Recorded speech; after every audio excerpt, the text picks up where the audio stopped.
Hello, and welcome to another video.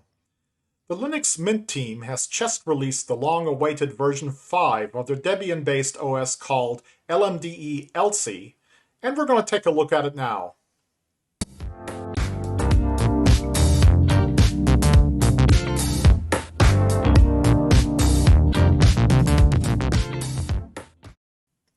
LMDE, or Linux Mint Debian Edition 5, builds on top of Debian 11 Bullseye, whereas the regular Mint edition is based on the most recent Ubuntu LTS release. This means that should Ubuntu ever go away for any reason, the Mint team can carry on with Debian instead. Today, we're going to approach this distro as a non-Linux expert and evaluate the default experience. For the fancier options, check out some of my other videos on Debian and Ubuntu, or some of the other fantastic YouTube channels out there. So let's spin up a VM with the latest LMDE ISO and see what's up. Let's start the default grub boot menu entry and launch LMDE 5 Cinnamon Edition. I think it's the only edition available at this time. And here we've got the familiar Linux Mint boot logo spinner, if you will, and we're standing by for the live environment to be loaded for installation. And there it is, Cinnamon version 5. So let's fix the display resolution here, make better use of our screen real estate. Let's click Apply for 1920 by 1080. And also do something about those tiny fonts. Let's increase them by about 20%. There, that's a little more legible for you guys, I hope. Good. We've got a network connection, so let's launch the Linux Mint Live installer. LMDE 5 Elsie installer. Let's go. Language is English United States, correct. It correctly identified my time zone, America, Los Angeles. Also my keyboard looks good with English US, generic 105 key. My name is Steven. I'll call this computer LC1. I'll give myself a password here. I'll enter it once, I'll enter it twice. I will not log in automatically. I'll require my password to log in, and I will not encrypt my home folder. I'll click Next here. This looks good. Automated installation is fine. Our disk is DevVDA, which is our KVM single disk. We will not use logical volume management or encryption or filling the disk with random data. We'll also not do manual partitioning today. You can look at other my videos if you want to see me do manual partitioning. All right, we'll click Next. Needs a partition table, a GPT partition table for VDA, so we'll click Yes. We need to be able to partition the disk. And we'll need to then install the group boot menu on /dev/VDA. So here's the summary. We'll make sure everything's correct. I kept this as default as I could, and looks like we're ready to rock and roll. So it's copying the files from the ISO to the KVM hard drive, and once it's done with that, it enters the system. It removes the live configuration files, doesn't need any more. Then it installs and configures the bootloader. Then it checks the bootloader. It cleans apt, and it's done. So we'll click Yes here to restart and Enter to continue. Hit the Enter key. See if I can hit that. Yep, there we go. And we're back up again. D5 Elsie. There's the Linux Mint logo, animated boot logo. We're running a KVM, so I'm going to turn off the hardware acceleration and just do software rendering today. I enter my password in LightDM. believe it's light DM. And there's our welcome menu screen, if you will. So first things first, let's fix the screen resolution. Let's change it to 1920 by 1080. We'll keep this configuration. And we'll also do something about these fonts, quick and dirty. Let's increase them by 20%. All right, let's log out and log back in again to make sure all our settings changes have taken effect. So let me log in. And there we go.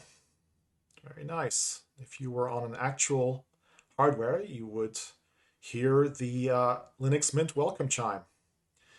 All right, I'm going to choose orange for my desktop color, and we'll switch to dark mode.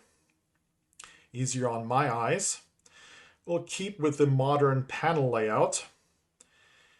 So that's good. And so next, it wants us to configure the system snapshots via timeshift. Very handy to include that out of the box. So we've got an ext4 file system, so rsync is fine here for creating these snapshots. We'll store the snapshot location on /dev/vda3, which is our root direct partition. Our snapshot levels defaults look good for scheduling. And we're excluding all the home directory files for both Steven, myself, and root. And setup is complete, so we'll click Finish. And we'll create our first snapshot for local storage. Again, this will not help you if you've got hardware issues or disk issues, but if you install something, configure something incorrectly, you can roll back using timeshift to this snapshot as installed and start over if you need to. Next, it wants us to install additional multimedia codecs. That might be subject to additional laws depending on where you live. We'll just ignore those for now and just click install. As I said, as I keep saying, your mileage may vary. So yeah, it's pulling from Debian and Linux Mint repositories for all this stuff. All right, so it's installing the packages after we enter our password for authentication elevation.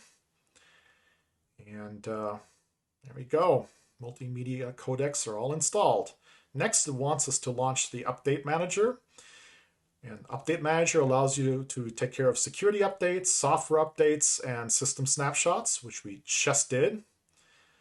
So they recommend automated system snapshots, or scheduled rather, and we've taken care of that. So do you want to switch to a local mirror? No, because we're already using the US-based repository for Linux Mint. Let's go ahead, click on Install Updates. It's asking to authenticate for user elevation, for downloading and installing the security and update patches. There we go. Got all the updates taken care of. So we'll go ahead and close the Update Manager. Next, it wants us to launch system settings, so let's do that. And pretty standard stuff here for Cinnamon. Shouldn't be surprising for those of you who have used Cinnamon before. What's nice about Linux Mint is, for example, they provide all kinds of nice desktop wallpapers from the current and previous releases, including Uliana, Ulissa, Uma. Very nice wallpaper selection here. I'm sure you'll be able to find something that you like.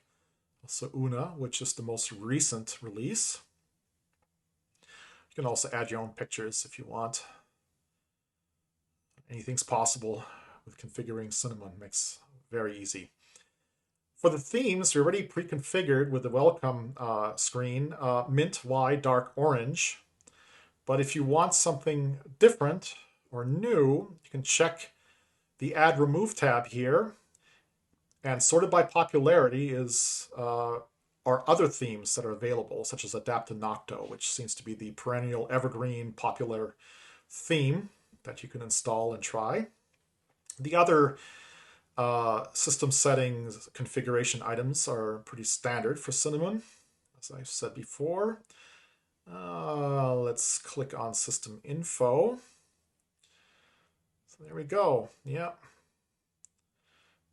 Nothing too unusual here.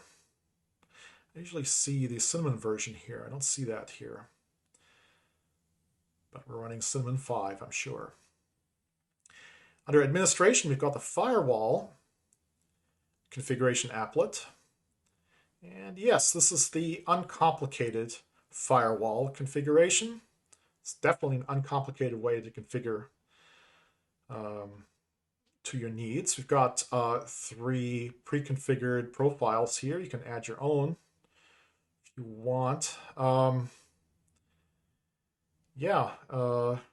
you can choose one profile, and then you can click on the Rules tab, and you can add your own rules depending on your needs. This is a super convenient way to configure Firewall. Very nice of Linux Mint team to include it. Let's take a look at the software sources here. So as I mentioned earlier, we've got the US Elsie repository, and also the it's based on and built on top of Debian Bullseye, Debian 11. So standard repositories from Debian. No additional repositories are configured. That's good. Keeps things simple and clean. You can add your PPAs there as you see fit. Personal package archives. If you have some need of certain software. Let's take a look at the software manager next. And this is our typical GNOME software manager. It's likely you've seen this before. There's nothing unusual that I can detect here. It's pretty much your standard fare for available software for Linux install. So let's go ahead and close that. It's a pretty rich selection there of software. Firewall we've already taken a look at just now. So let's click on the left pane documentation. So it provides PDF, EPUB, and HTML documentation in many languages. Also offers the release notes. So let's take a look at the release notes, see what's there. So these are the release notes for LMDE 5, codename Elsie. And it's got a bunch of known issues, such as launching the expert mode live installer, should you need it. Yumi multiboot. Locked root account, VirtualBox guest editions, a bunch of other issues that you should be aware of. Nothing looks too serious here. I don't see anything that raises any red flags. So, okay, let's close that page. Under Help, they offer web forums. So the Linux Mint forums, as you can see, are definitely very diverse. They start from beginner questions, installation and boot, software applications, hardware support, networking, VMs, desktop and managers, etc., programming, various languages. You can see these have thousands and thousands of posts and topics. Definitely a rich community for you to participate in. RSC chat room, we'll keep that there for now. You can also contribute here on this page. Let me launch that. So how to get involved, and they say thank you in advance. So here they can show you how you can help financially through donations or sponsorships. You can also support the project by joining the community and be part of the conversation. Also help others and promote. I guess that's what I'm doing right now, except that I'm not getting paid for this promotion. But but I'm always happy and willing to support in any way I can these fantastic open source projects. They always add richness to our computing environments. So we've got some system reports here behind yours truly. I think I'm covering part of that with my ugly mug. But it's asking to install the language packs, so let me do that quickly. System reports is really handy to check the health of your system. No other problems were detected. Very good. So here's the system information. And this is something that is strongly encouraged that you include if you want to post any bug reports or help requests on the Linux Mint forums. Upload this stuff. This is critical if you want to have any help or any reasonable discussion on what you're experiencing or what you want to accomplish. Moving right along, let me launch the terminal. Let me make the font size a little bigger for you guys and open full screen. So let's make sure we're truly up to date. Let's do a sudo apt update. And there's our repositories. And yes, we are truly up to date. So Update Manager wasn't lying. Let's see if there's anything to auto remove. Nothing to auto remove. So we are clean and stable. Let's clear the screen and let's run neofetch, which is included in the default install. So this is what we have. We've got kernel 5.10.0-12, 2015 packages, Cinnamon 5.2.7, which is fairly recent, if not the most recent, available for this fantastic desktop environment.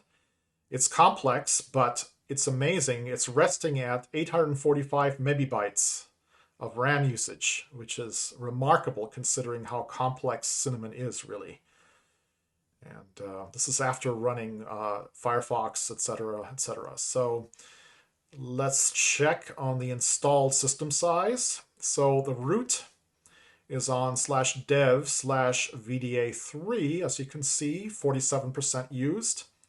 And if my math and eyeballs don't lie, we have consumed 12 gigabytes, roughly, of storage. So it's kind of a light installed system. It's not too bad considering all the apps and software that's included. The file system table shows root as ext4, swap partition, and the /boot/EFI vfat partition.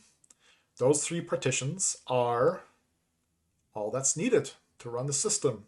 Free-h shows that it auto-configured by default a 4 GB swap partition, which is matching the RAM, I guess. Again, used 794 megabytes. Very reasonable and almost light, I would say, considering this is Cinnamon.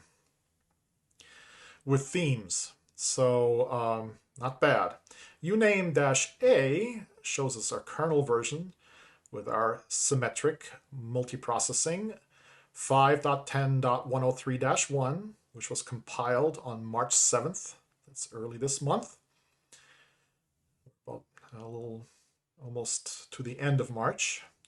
So fairly recent. 5.10 is a stable kernel release. It's a bit older.